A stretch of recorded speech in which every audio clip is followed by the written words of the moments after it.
Hello and welcome back to episode 7 of Premier League Prime Time. Davis back again, and of course we have the usual three. How are all of you doing today? Amazing, Davis. How are you? Pretty goddamn. I'm doing well myself. And let's just jump right into it as usual. And we'll start off with the first game. Jose, Leeds went to Villa Park and they absolutely battered Aston Villa's unbeaten record this season. They scored 3 goals and they won by 3 goals to 0. Patrick Bamford with a hat trick. Jose, what did you make of this game? Well, it's pretty much exactly how I imagined it. I predicted that Leeds would pretty much destroy Aston Villa with their sort of complete football tactics. Patrick Bamford scored some really nice goals in that game. Particularly his last two, he found the gap from outside the box for his second one, and it was a beautiful goal for the top corner.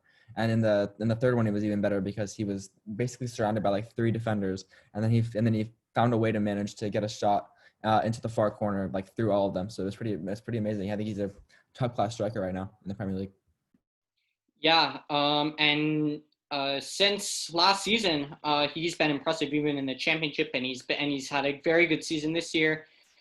He'll be a really pivotal part to that Leeds United team going forward. Maybe we could expect a call from Gareth Southgate. But yeah, who knows? But yeah, he's been very good this season.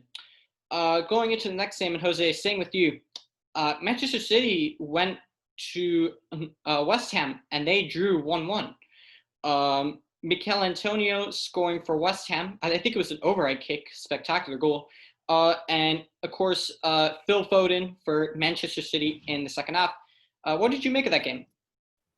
Well, yeah, I mean, the problems continue for Man City. It's their worst start since 14-15.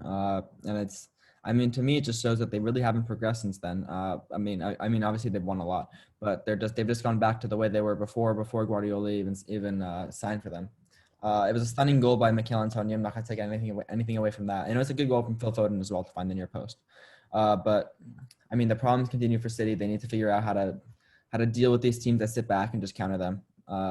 It's not going to go away. Yeah, I think you said it. And I think in that respect, Pep Guardiola, I think, is just super stubborn in terms of the way he manages teams and his style of play. Like, remember when Maurizio Sarri was at Chelsea, he would always play a 4-3-3. He would never improvise. He would always play his method of Sarri ball, which we all saw how that worked. And as his teams were on the end of crippling losses like 4-0 to Bournemouth and most notably 6-0 to City. And he would never change the way he played, never change formation. And I feel like that's kind of what Pep Guardiola is doing, and it's really, really hurting them right now. And I think if Manchester City are to be the Man City that was back in 2017-18 and 18-19, I think he needs to kind of slightly change, the style and the way he plays. How much credit does West Ham deserve for the results recently? I mean, obviously they've done it against a bad City, but they've also done it against Leicester, Wolves, Tottenham. I mean, how much credit do they deserve? David Moyes in particular. Oh, they definitely deserve a huge amount of credit. Whether it's the players or David Moyes or the assistant, West Ham have done a phenomenal job. If West Ham keep doing what they're doing, I mean, I think a top half finish of the table definitely likely for me. I would say that 100%. I don't think they'll go into Europa League. I just don't think they're that good. But yeah, I think top half of the table will not be a problem at all if they continue getting results like this against teams like Manchester City and Tottenham and Wolves and Liverpool, who for the sides as we see as some of the best in the Premier League right now. But moving on, and Cyrus, going over to you, Crystal Palace went to Fulham at Creighton Cottage, and they squeezed out a 2-1 victory. For Fulham, a wonderful strike from Tom Kearney, and then goals from Jero Riedwald, and of course the man Wilfried Zaha. What did you make of that game? Yeah, Fulham actually dominated in possession throughout the game, but it was too much. Zaha, I think we all said last week Zaha was definitely going to score. And Fulham are in trouble for sure. Their last place on goal difference, tied with two other teams, and it's not looking good for them. Obviously, they still have defensive liabilities, and we all knew that Zaha was going to take advantage of that. Yeah, summed up perfectly. And why did Fulham dominant possession? And as we've all said in the past, and I know Jose said it so many times in the past, Roy Hodgson spot on with his Roy Hodgson tactics and his 4-4-2, just sat back and just hit them on the break.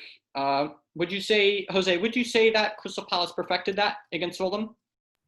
Absolutely. I mean, they had significantly less possession, and they still had way more shot. They still had a relatively even amount of shots, and they had way more shots on target. So they definitely perfected that in that game.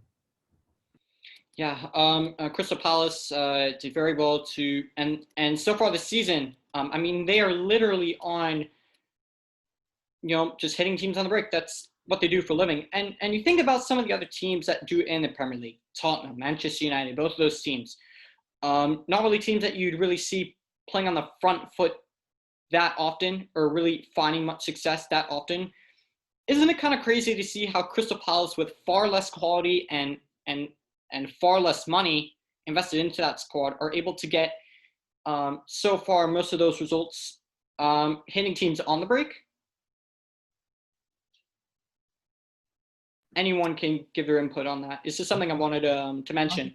For me, it's that it's been a common tactic in the Premier League probably since Mourinho came in. But I think we're seeing it more and more, particularly in this season. Teams just sitting back and hitting teams on the break, and it's working pretty well for people.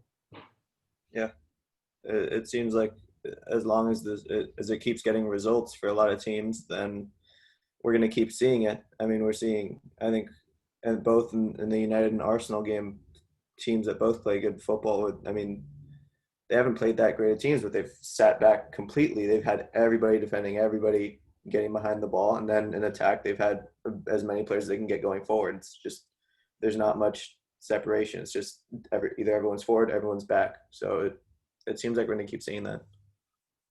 Yeah, and the three of you have summed that up perfectly. But moving to the next game, I know I certainly fell asleep because I was bored as hell watching that game. I'm sure Jose probably did as well. Manchester United playing out a 0-0 draw with Chelsea. When I saw the starting 11, I wanted to cry because the second I saw Dan James in there, I already knew what Ole Gunnar Solskjaer was going to do. And when I saw that three in the back from Lampard, I already know what he was doing. Hitting on the break and it not working. I have no clue why Ole Gunnar Solskjaer played Daniel James and Juan Mata especially. But Daniel James, I mean, what is Daniel James really other than a pace merchant? With all due respect to Dan James, but yeah, Lampard, 3 times in a row he was beaten by being hit on the break, and this is the second game now in a row we played Chelsea, and Lampard is more or less saying, I'm not gonna fall for that crap that you did to me last season. That's not gonna work. What did you make of the game, Jose?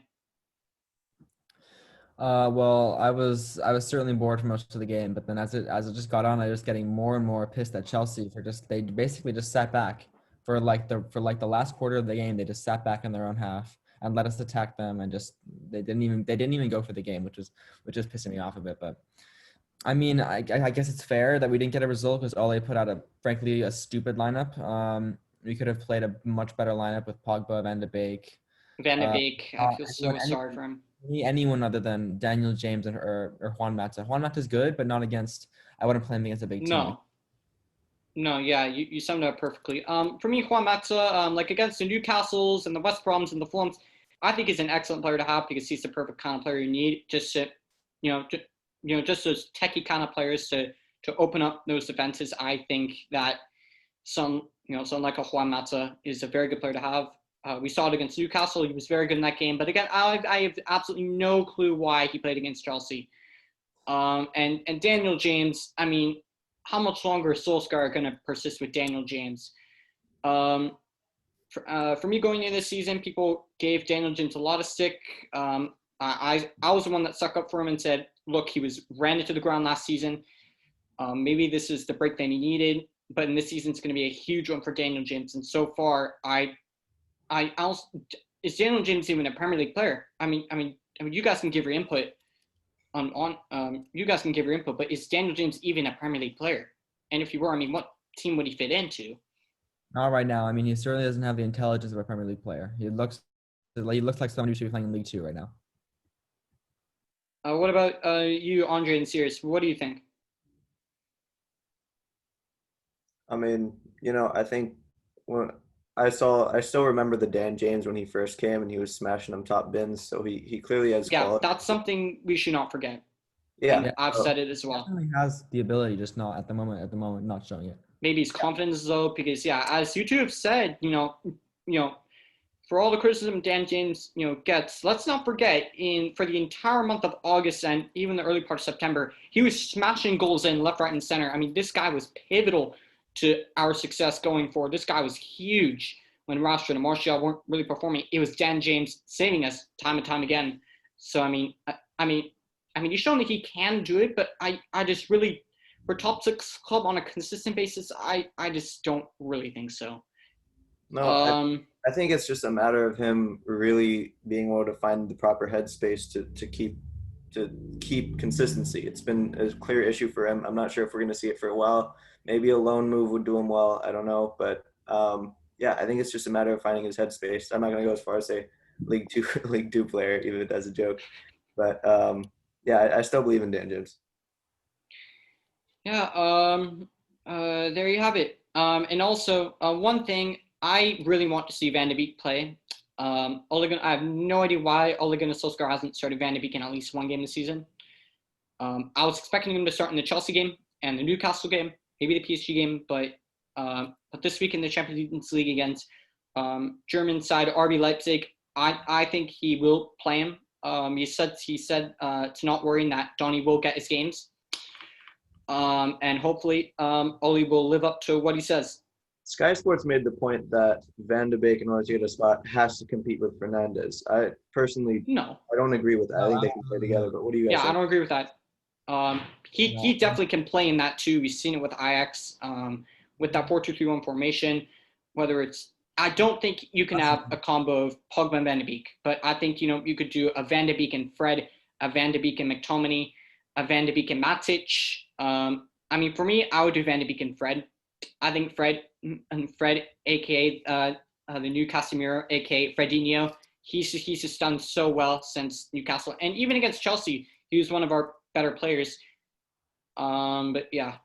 And from the Chelsea perspective, Kepa omitted in a huge match. Mendy absolutely killed it. If it weren't for Mendy, we probably would have won that game, 3-1, 4-1 maybe. That Rashford shot was about to hit the top corner, but he saved it. He pulled off a great save there. Yeah. So what does this mean for the Kepa saga? Is Lampard finally done with being patient? Is Mendy the number 1 spot now? Oh yeah, 100%. The second Mendy was brought in, I think we all knew that. He wasn't bringing in a backup for Kepa. If you wanted a backup, you could have just used Caballero. With all due respect to Kepa, I would rather play Petr Cech, who's in the squad, than Kepa. Kepa's he's been in absolutely dreadful form. It's clear this guy has no confidence. Whenever he goes in goal, he looks nervous. He looks like he's about to cock up an error or two. When Mendy was brought in, I already knew that he was going to take Kepa's place, and he has done rightfully so. And especially after that performance against Manchester United, I think Lampard is now fully faithful in Mendy, and I think for Kepa, it's either see out your contract and pull in Ozil and just keep your place on the bench, or go, for me. If he does leave, do we think it'll be abroad? Or I doubt he's going to stay in England personally. No, abroad. He probably go back to Spain. Yeah. Anyways, moving right along. Cyrus, over to you. Sheffield United went to Anfield and they lost by 2-1 to Liverpool. Sander Berge scoring a penalty in the 13th minute, and then goals from, wow. I know this is going to sound a shocker, but guess who scored? Bobby Firmino. I know, right? Bobby Firmino actually scored a Premier League goal. No way. Yeah, Firmino scored. I know it's a shocker to everyone, but yeah, no, I'm not joking. Bobby Firmino did actually score for Liverpool. And then Diogo Jota scoring in the 64th minute. Cyrus, what did you make of that game? There's again, a questionable penalty. If you look back at it, it looks like Firmino. First of all, I don't even know if it was a foul. Second of all, it looks like it was outside the penalty box. I don't know about you guys. You can get your opinions on it after. But yeah, we knew that Liverpool was gonna win. I think we all actually said that wasn't gonna be like a really I don't know, we didn't say that Liverpool was gonna dominate this game, but Diogo Jota, he's come in and he scored a couple goals, some important goals, and he's turned out to be a pretty decent signing. And then of course we have to mention Firmino finally scoring, as Davis said. And in that formation, I noticed he was playing in the left side of that three midfield. It's already showing that that Jurgen Klopp is kind of forcing him in a way to be adaptable, and he's able to be adaptable. And that's great for Diogo Jota and Liverpool to have a player that can also play in that role. Some of his runs down the middle with the ball was, I mean, absolutely sublime. He was taking on players. I mean, he was a huge part of that Liverpool midfield. Him and Henderson just ran the show. I thought they were both brilliant, and I rarely praise Liverpool's, And this is a guy that's supposed to be a bench player for Salah, Mane, and Firmino. I think brilliant signing for me, I think. And again, it just shows that that their scouting department at Liverpool is top of the line. There was so long it was said that Jurgen Klopp was going to sign Tada Itzar, but they signed Jota for I think it was the same amount of money they were asking for Sarr, maybe a little more. I think it was around 50 million that they paid for Jota, and I think for Sarr was around like 40 million, maybe a little more. But yeah, that 10 extra million I think is worth it. He was huge at Wolves. He was a huge player at Wolves in that side under Nuno Espirito Santo. And yeah, I think he's doing a phenomenal job right now. I mean, he's getting games even with those three in. And even when Liverpool's midfield is back, he's still playing games. So I think that's phenomenal for him, and I think that's a great asset for Liverpool. Can I just point out that Patrick Bamford only needs 3 more goals this season to equal Firmino's tally from last season? Saw that. I saw that as well. Yeah, I just thought that was yeah. And Firmino is one of the best strikers in the Premier League, with all due respect. Not the greatest finisher, probably. He doesn't put up stats, but yeah. No, he's still a phenomenal player. Yeah, he's a great player. Don't get me wrong. I don't have a Firmino agenda. I think what he does for Liverpool, it's so important to the way they play. If it weren't for him, they probably wouldn't have half the goals that they have in terms of his link-up play and everything. So I will say that before I get torn a new one by Liverpool fans who watch this, especially to one of my friends who's a big Liverpool fan. And I know if you're watching this, they'll probably tear me a new one later. But no, Firmino is so important to that Liverpool side. But I just don't want to hear Firmino being mentioned as one of the best goal scorers in the Premier League. I just really don't, because because that's just rubbish if anybody says that. Anyways, moving right into the next game. Andre, going over to Everton, expected to win as they go to Southampton, but yet they got completely dominated by Southampton. James Ward-Prowse and Che Adams scoring, and Luca Digne getting a red card. Everything going wrong for Ancelotti. Some injuries and some losses for Carlo Ancelotti's side. Richarlison suspended, and Seamus Coleman, I think, with a hamstring injury. And I think Takuri was out. I don't know if Andre Gomez was playing or not. Some big losses for Everton and more to come. What did you make of the game, Andre? I think excuse me. Everton, I thought were outplayed. Southampton, we've all known their quality on the ball that they've shown, but we haven't really seen it much this season. And maybe the first half against Spurs, I don't know, but they've done it for the 90 minutes this time. Everton, unfortunate, missing players like you said. But yeah, Southampton, I think this is tip-top Southampton. I think they've done what a lot of other teams happened. It was bound to end eventually for Everton. So, hopefully they can recenter themselves and keep exciting the neutrals. Fully deserved from Southampton, in my opinion. Oh, yeah. They absolutely dominated that game.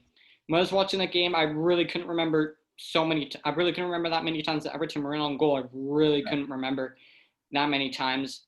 I think they were phenomenal. Their defense was touch tight to Calvert-Lewin. They nullified him very well. Yeah. The Everton attack was more or less useless in that game. Southampton did a terrific job, fully deserved in those 3 points, and hopefully that result gives them confidence going forward for the games to come. Yeah, and I'm excited to see what the Southampton attack can be capable of. Hopefully, Che Adams has scored. Especially how that Danny Ings didn't score. Yeah. That's the most impressive thing. Danny Ings didn't have to score for Southampton to actually win. He made the cross for their second goal. So. And Danny Ings is still contributing in some way. Whether it's goals or assists, he's still doing something for that Southampton side. Danny Ings can be the focal point behind that attack to inspire the He has been the focal point. He has been. Yeah, absolutely. So what do you think of the red card? I'm honestly not sure. I think my opinion is that it has to be given just because challenges like that have been given in the past. Like remember in the Arsenal United game when Pogba stepped on Bellerin. Yeah. With that, I agree. Still got sent off, got suspended for 3 games, and the same thing happened to Eddie Nketiah, I believe. I think it was last season. At the end of last season, he got against Leicester. The thing on with James Justin. Is that right, Cyrus? I think so. All right. All right. Moving to the next game, Jose. Going to you.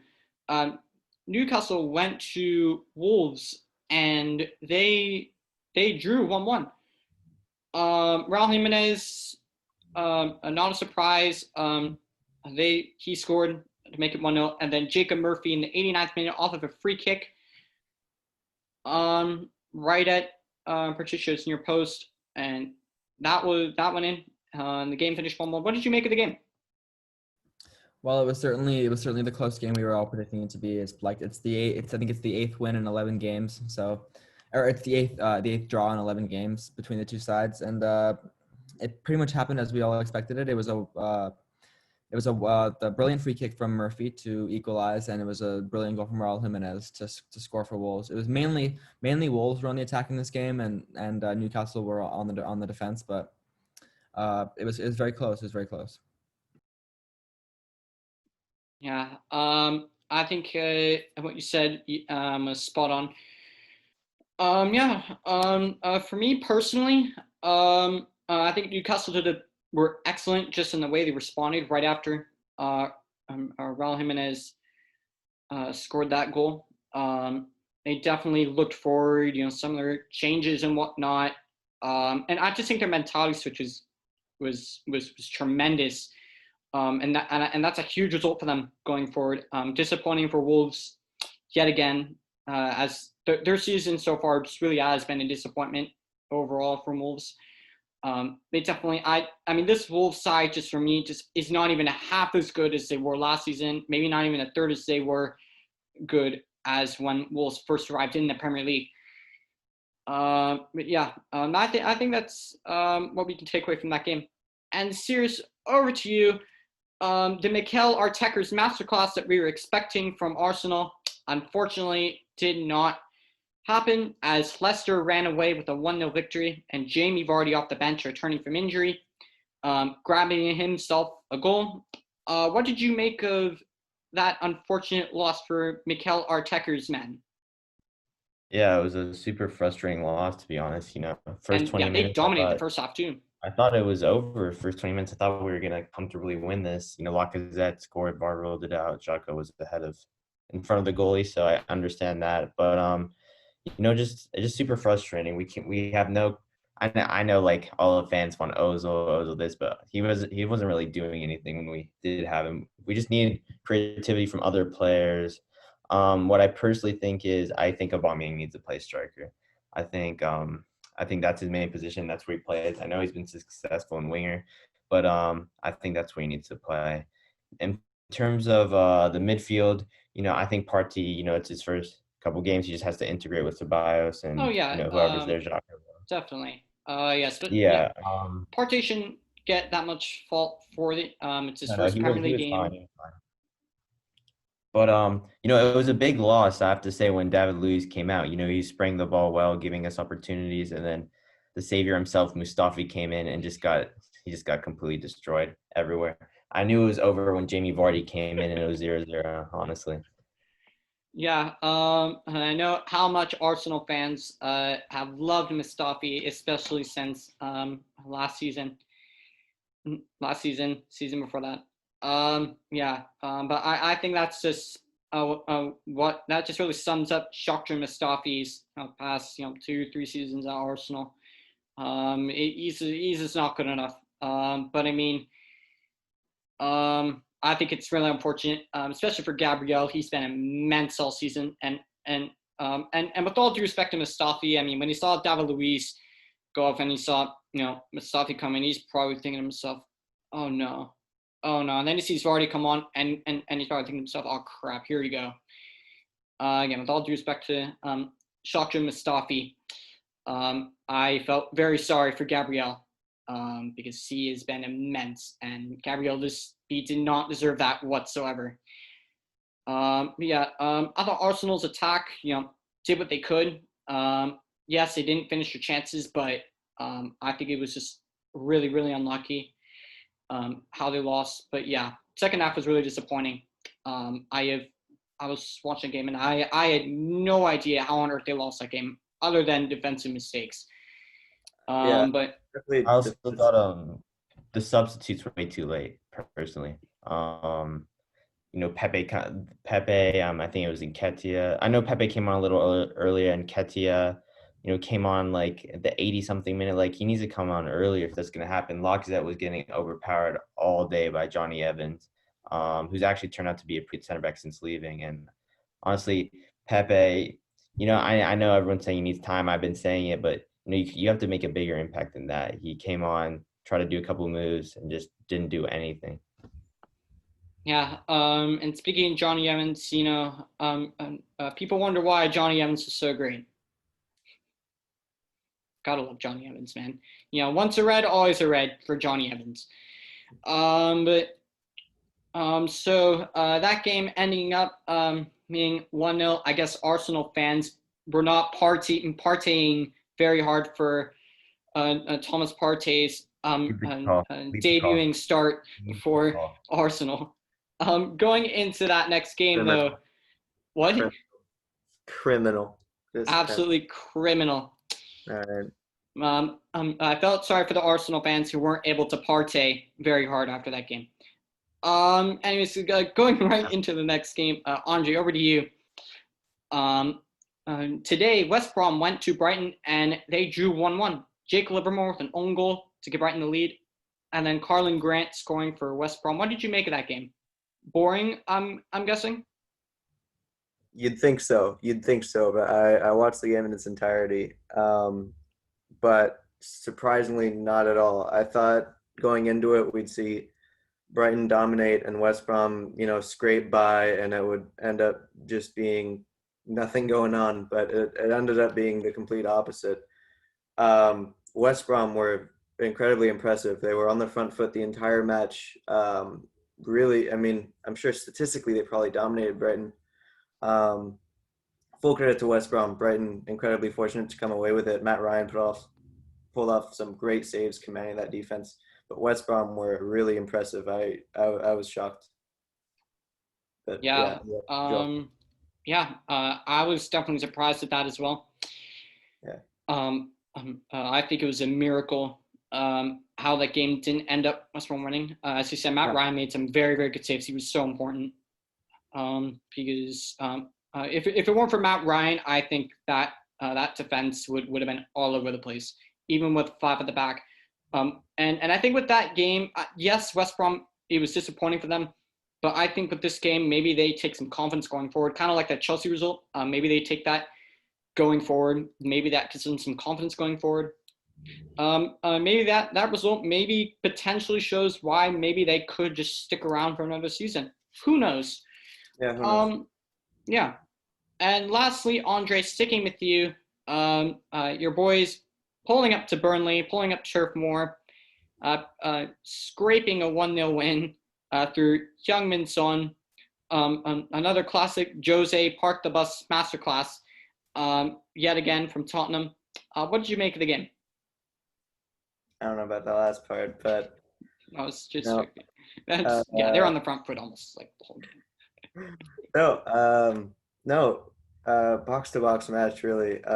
Burnley, I would say maybe their best, or at least one of their best performances of the season. They've gone full force. They were incredibly aggressive on our center backs, and it was all just long ball, put it down for the guy next to you, and it was just a trust amongst Burnley.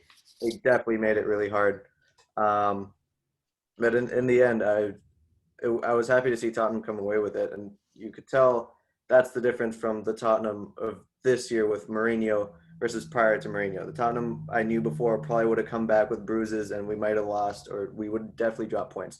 This time they've got just as dirty. Alderweireld with a bandage above his head, still going up in the air every time, and then the Kane-Son connection ended up sealing it in the end.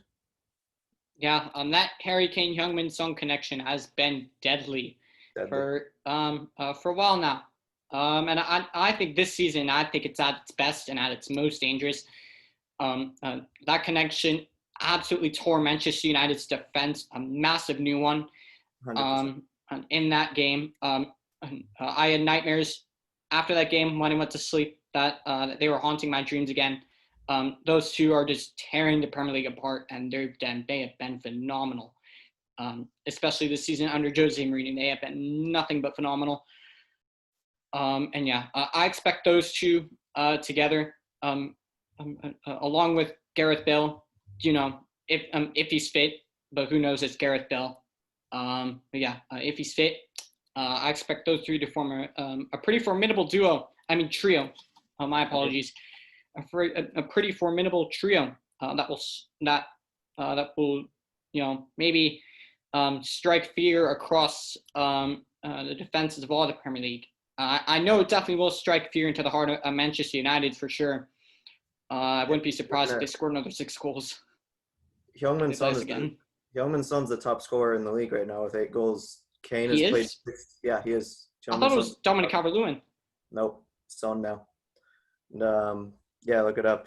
It's Heung-min Son at the moment. Kane has played 6 matches in the Prem. He's got 7 goals. No, whatever. I think 6 assists, 7. I'm not sure. Fuck it. I don't know. And question for you on 7 assists, 5 goals. I think that's what it was. 8 assists, 5 goals, something like that. Some crazy number. Yeah. 14, double digits in terms of direct goal involvements. I don't know. It was insane. I was incredibly pleased. Yeah.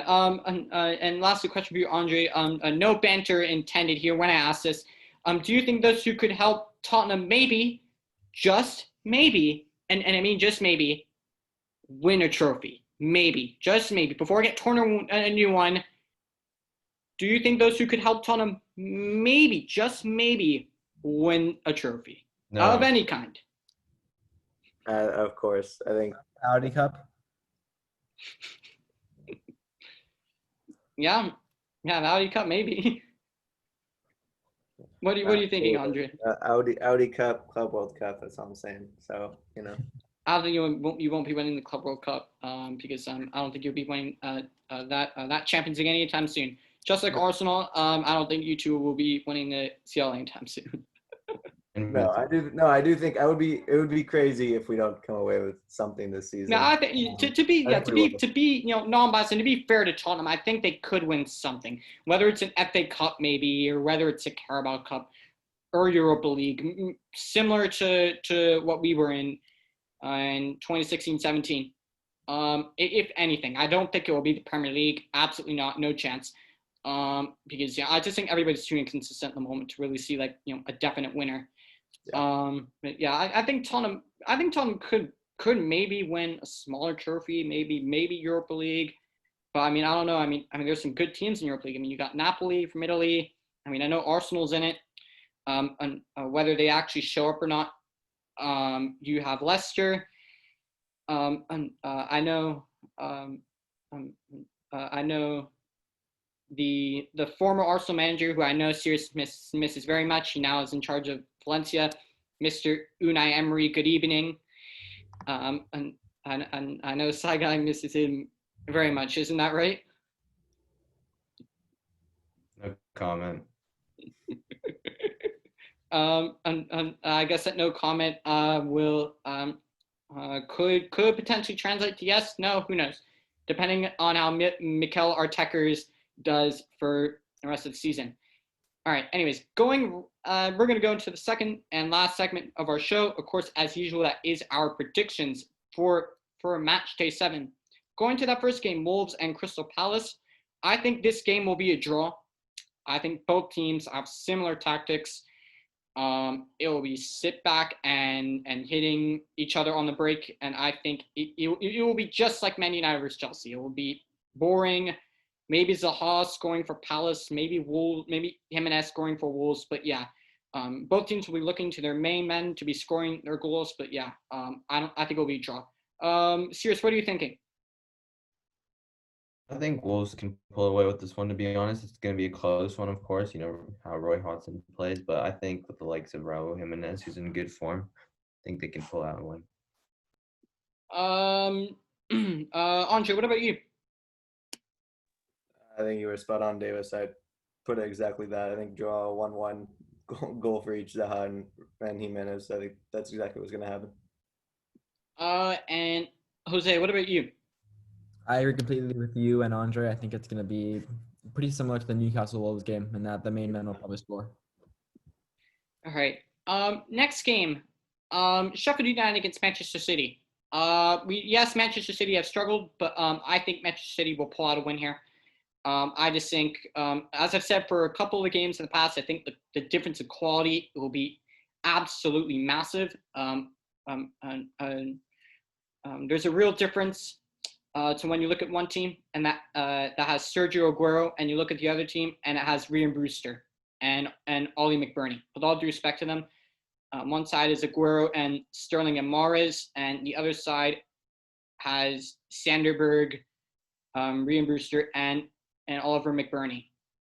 Again, with all due respect, I think Man City will come away with this purely because of the quality that they have. Cyrus, over to you. I think I have to agree with you. The quality of Man City is just going to overtake them, unfortunately. I know Pep, he's definitely not going to let them, come away with this many results. So. Andre, over to you. I think it could go anywhere. I think City are going to have to be really physical. They're going to have to. There's going to be a lot of improvisation. I think they're not going to be able to play their typical game. But again, I guess I'll stick with City. And Jose, lastly, over to you. Yeah, I think it'll be a City win. I think they haven't gotten enough results recently. I think Pep will make sure they pull out a win in this game. All right. Pretty universal across the board. Next game, Burnley versus Chelsea. To please Robertson, I think Chelsea will come away with this one. Regardless if Lampard's favorite kid, Mason Mount, plays or not. Again, like the City game, it will just be difference of quality on the pitch. One team has a strike force of Chris Woods and Ashley Barnes, and the other has Timo Werner and Kai Havertz. I think it's that simple. I think this game, it's done, dusted, finished. I think Chelsea will, easily win this one. Cyrus, over to you. Yeah, Davis, I'm going to have to agree with you as well, for sure. Andre, what about you? Yeah, I'm hoping Timo Werner can provide something new to a Burnley system that has struggled with a lot of center forwards. I'm hoping Timo Werner's pace will catch him off. I don't know. It's tough. I don't think it'll be a close one. I mean, sorry, I don't think it'll be. I think it'll be a close one is what I meant to say. I guess I'll edge it to Chelsea, but really, I think it'll be close. That's interesting. Yeah. It's interesting to hear. And Jose, what about you? I actually think it'll be a draw. But I think Burnley played well enough against Tottenham that they'll be frustrated they didn't get the result, and they'll be hunting for one. And I think that Chelsea's defense is going to be weak. Lampard may not play so defensively like he did against United. So I think it'll be probably a draw. All right. Going to that next game, Liverpool against West Ham, and this is a tough one. For the past several games, the West Ham have had tough games, which I'm pretty sure I've betted against them in all the odds. I mean, hopefully this one doesn't, come back to bite me later. But I think this game could very well be a draw. I mean, I don't know what's going on with West Ham, whether it's steroids or something's clicked or whatever, but something has clicked at West Ham. And all of a sudden, these players that haven't been performing, and the team that just narrowly avoided relegation with that draw against Manchester United at home last year, have to spend, for the games that they've had, they've been tearing it up and they've been phenomenal. And if this West Ham side was able to come back and end up nullifying and doing a better job nullifying, Harry Kane and Son in the second half, do I think they could do the same to Salah, Mane, and Firmino? Absolutely. I don't know. I'm going to go with the draw. Hopefully, this one doesn't come back to bite me. But I'm also going to go with the draw. Cyrus, what about you? Personally, for me, I think Liverpool's going to win. Hopefully I'm right and they don't blow a 3-goal lead, but you never know. But yeah. I only know one team who would go 3-0 up, and then who would blow a team or blow that lead. I think that's more for teams who don't win trophies. So I think they're okay. Oh yeah, of course. I've seen that so many times in the past, and yeah. And I know that team doesn't win a lot of trophies or any trophies. Andre, going to you. What are you thinking of this game? I lost my train of thought after hearing all that, but no. Liverpool have done. I think they have a solid record against West Ham, but I think from the West Ham perspective, this is the most confident you can be going into a game against Liverpool. Yeah, that's exactly why I said it could be a draw. Yeah, so I think you can expect West Ham to sit back. Sadly, I think I'll edge it out to Liverpool, and it'll please all the pundits and say that Liverpool are still a step above all the other teams because they'll be able to get a win against West Ham. Oh yeah, of course, yeah. Jamie Carragher and Graham Souness would probably be very pleased to hear that. Yeah. And that one pundit from ESPN FC, who shall remain unnamed. Because of course, Virgil van Dijk is the best centre back the world has ever seen. And Jose, going over to you, lastly, what are you thinking for this match? I think that Liverpool are gonna know that they struggled in their last one. It was close. It was tight, and I think that's gonna make them go really hard for the win in this game. And I think they'll edge it out. All right. Well, there you have it for that game. The next game, Aston Villa versus Southampton. I was 2 seconds away from saying Villa, but if you look at this game, you can't really say Villa can definitely go in and win this. They got their asses handed to against Leeds at home. Leeds, absolutely tore them to shreds at home, and Southampton absolutely dominated against Everton. And I really don't know. It's going to be hard whether I think Villa will bounce back, but I think this will end up in a draw. Cyrus, over to you. Yeah, Davis, I think you're completely right. I think it'll also end in a draw. Aston Villa's been playing pretty well this season, but I think it'll end in a draw. Andre, over to you. Yeah, I think the midfield battle will be particularly interesting. I think both have got quality. I think I'm going to edge this out to Southampton, though. I think they'll worry Aston Villa. Everyone knows they're dangerous now and to be respected, but I think Southampton will win. And lastly, over to you, Jose. I'm thinking a Southampton win. I think it's gonna be close. I think Southampton are gonna play this game as though they're taking on one of the top sides in the Premier League, because Villa are one of the top sides in the Premier League at the moment. So I think Southampton are gonna press like they usually do against the big teams and try to win the ball in dangerous areas, and I think they'll win. All right. And yeah, I think the last one's a very good point. Especially, I definitely noticed it when they played against us at the back end of last season. Ralph Hutenhuddle, he's an excellent manager. I've said this time and time again. I think he's an excellent coach, very underrated in the Premier League. In terms of just being a tactically class coach, I've said and I'll say it again. I think he's very underrated, and I mean, and I think in the sense kind of like that Nagelsmann for RB Leipzig is in Germany. I think he could be one of the next big things. Who knows? Oh yeah. I think he's been a huge part of Southampton's successes. And going into the next game, Newcastle against Everton. I think Everton will bounce back and will win this game, not comfortably. I think Newcastle will make it difficult. They made that Wolves game difficult. They definitely made Manchester United work for that 4-1 win. We only scored 3 goals because Newcastle pulled a Tottenham and Arsenal defense specialty and capitulated in the last minutes. But yeah, I think Everton will come in and will grind out a win here. Cyrus, over to you. Yeah, I have to agree with you as well. I think Everton will bounce back and get a win. Newcastle hasn't been that bad this season. They have 8 points. They're playing decent, but I still think Everton will definitely get the win. I think Calvert-Lewin will come back to. Andre, what about you? Yeah, I think they'll have a bounce back. I give it to Everton. And Jose, what about you?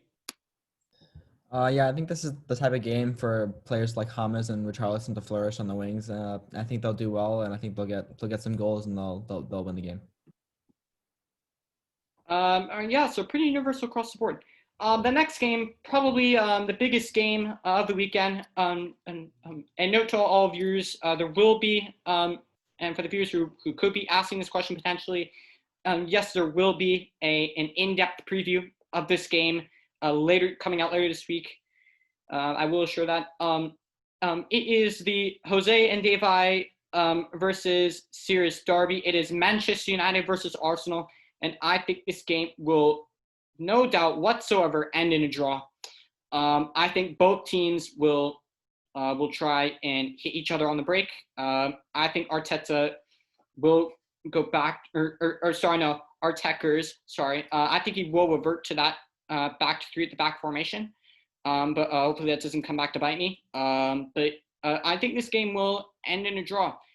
I know for many people on YouTube fan channels, I've been saying, and I've learned that Arsenal's, and even seen it over years, Arsenal's record at Old Trafford is absolutely horrendous. It is abysmal. It's been really, really bad.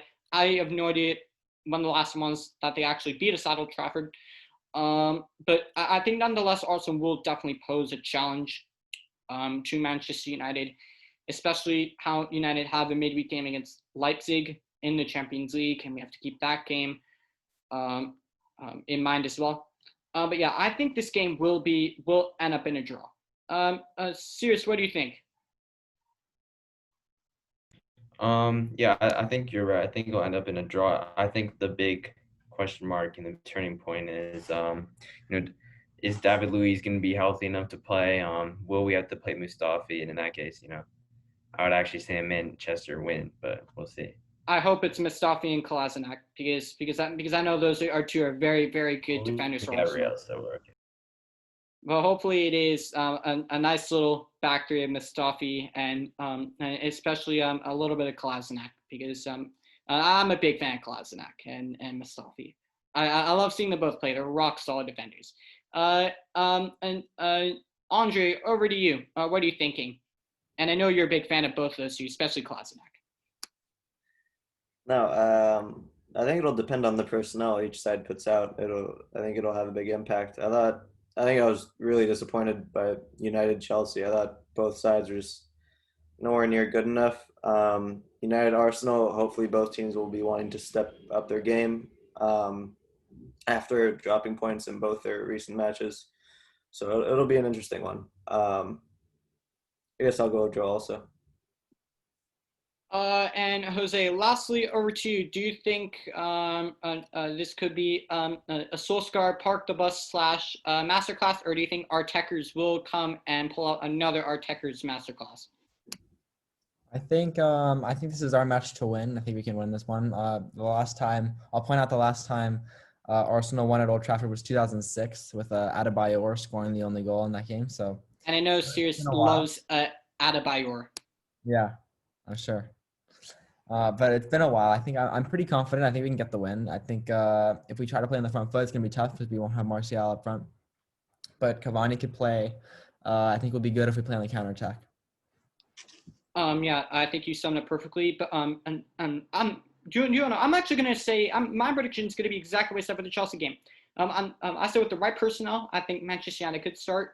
But if Ole chooses to go with, Dan James and Juan Mata, as I predicted in the Chelsea preview, as I predicted in the last show, I think this is going to be a very tough game.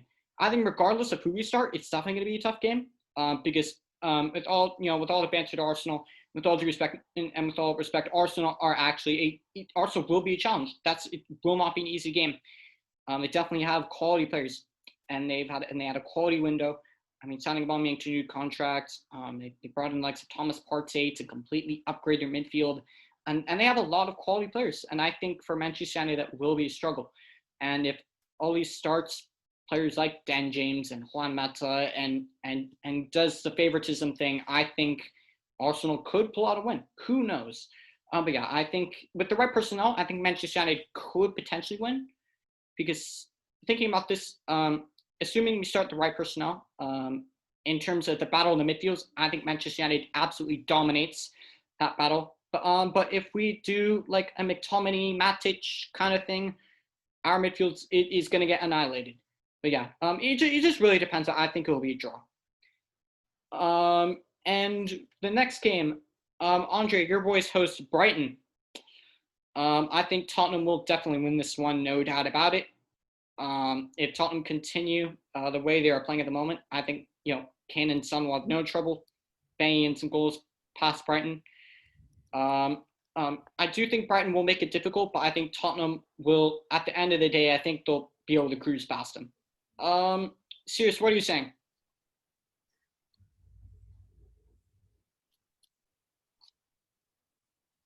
Cyrus, did we lose you? All right, yeah. No, I think we lost Cyrus for a minute.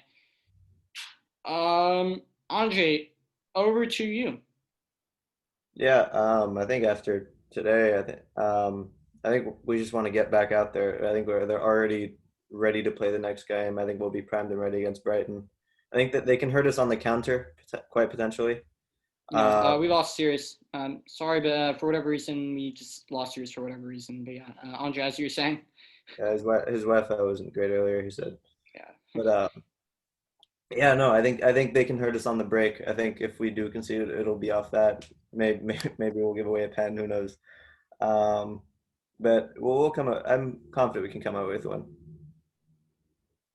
All right. He's back again. I'll just come back to Sirius. Sirius, what are you thinking for Tottenham and Brighton?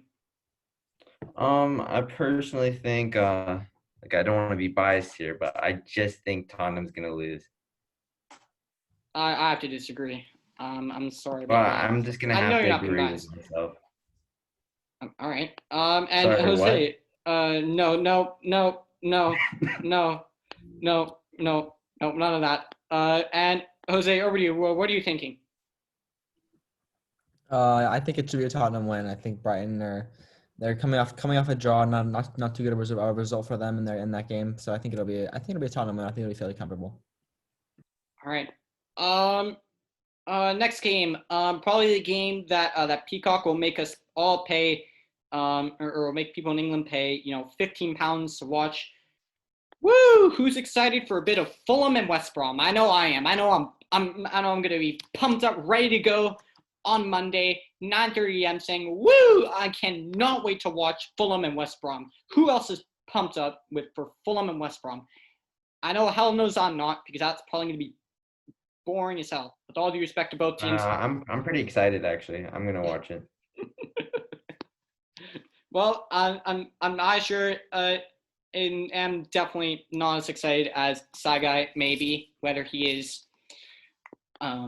being completely sarcastic or not. But yeah, I think this is going to be a really boring draw for me. I just don't really see either team. I mean, maybe Fulham wins. But I mean, other than Mitrovic, I mean, there really isn't any person that really leads that Fulham attack. I mean,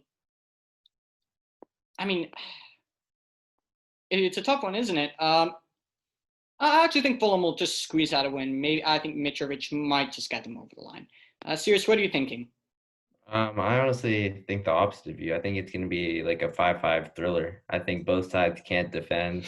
I think there's going to be goals galore. And honestly, it's on Monday, so I'm going to be watching for sure during class. I'm going to be taking some good notes too. Well, and that'll be a perfect game to come back to you and analyze on next week. Andre, over to you. Yeah, it definitely screams championship, that match. 100%. Couldn't have said that any better. Yeah. Tough to predict. It'd be surprising if Fulham can get their first 3 points, but no, I think West Brom will end up taking the points. And Jose, over to you. I think Fulham will look at this match and see an opportunity to get their first win of the season. I think they may take it. So I think I'm gonna go with you. I agree with you and predict a tight Fulham win, probably like 2-1. All right. And the last game, an arguably 8 times more exciting than Fulham and West Brom. A game that could mean a race for a Europa League spot, maybe a Champions League spot. Who knows? Leeds United hosts Leicester City. I think that's going to be an extremely exciting match to watch. Both teams right now in Leicester coming off some previous bad form, and now they look like to be back in good form. Courtesy to Shakhtar Mustafi and Arsenal. But this game's going to be. This is a tough one. This really is. I'm generally not even sure. I really am not. Maybe a draw. Maybe it could be a Leeds win. I'm just generally not sure. I'll go with a draw. I think both of them are just. I think overall just equal in ability, to be honest with you. But this is one of the few games where I'm looking at and I'm just thinking, damn, I'm just generally not even sure. But yeah, I'll go with a draw. Cyrus, over to you. I personally think it's going to be a 0-0. I think both sides are, extremely talented, have their own aspects to them. But I think we're just not talking about Fulham and West Brom. I think that's going to be 10 times more exciting, in my opinion. So, Andre, over to you.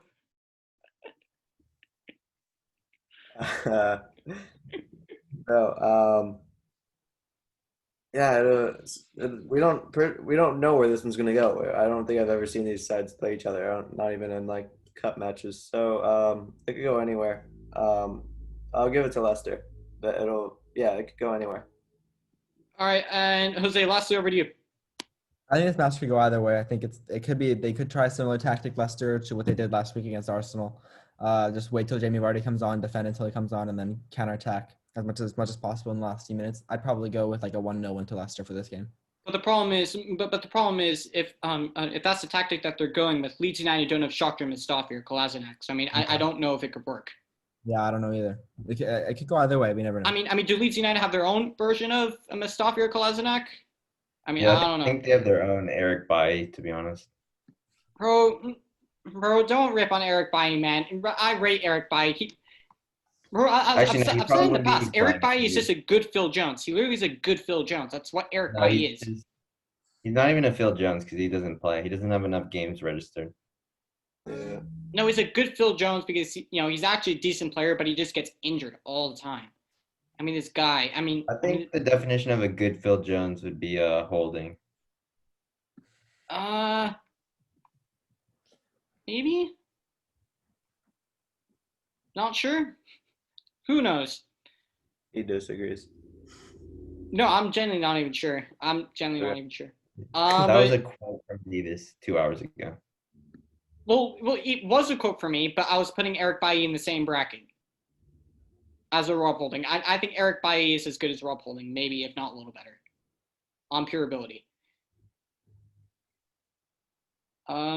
Anyways, we have reached the end of our show, and this show is flown by in a heartbeat. First of all, be on the lookout later this week. There will be a Manchester United Arsenal preview. There will be Manchester United Arsenal preview later this week. When? No, nope. There will be Man United Arsenal preview later this week. With Jose and Cyrus, we'll be back for that. We'll be back for that preview, and hopefully, we'll get one of our good friends on. And anyways, as I usually say, if you like this video, smash the like on the video. Subscribe to the channel if you want to follow us on Instagram. Follow us at PL Primetime. This show has flown by. Wherever you are in the world, Really hope you enjoyed this video and have a great day.